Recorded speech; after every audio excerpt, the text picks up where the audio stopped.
Blanco Pass, Tangunyan ang Naga City Fire Station sa kung ano ang kausa sa pagkakasulo kang sarong tindaning plastic products sa Barangay Igualdad, Naga City, pasado alas 6 kasubanggi. Alas 6:30 ning banggi kang maipaabot sa BFP ang insidente. Apat na fire trucks kang istasyon ng ruminisponde. Nagtabang man maging ang pagtaraid na fire stations, as in Chinese volunteers. Sigon kay City Fire Marshal Chief Inspector Alan Consuegra, 12 oras antes na naideklarang fire out ang insidente na uminabot sa primerong alarma.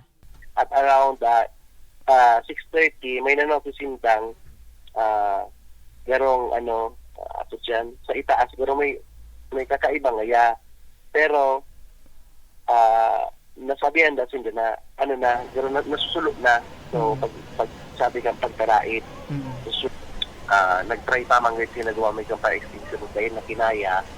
So yun, considering plastic baga is a kind of fire, so talaga ang pag-spread ka nakula mabilis pala po. So yeah. Mayo man na nakulugan sa pangyayari, makalis na makaluwas man tulos ang mag-agum na tagsadiri. Sangunyan, padagos man napigaram kang BFP kumpira ang danyos kang insidente.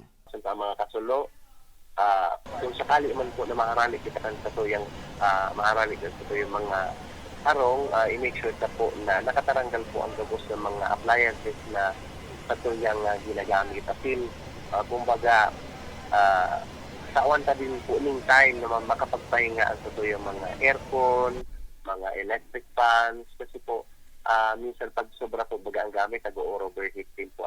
So, pero po kitang mag-ingat.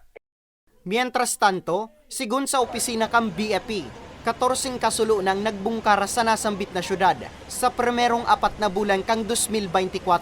Electrical short circuit naman ang saro sa pigtutukdong kausa. Para sa mga baretang tatak Bicol, Nomer Corporal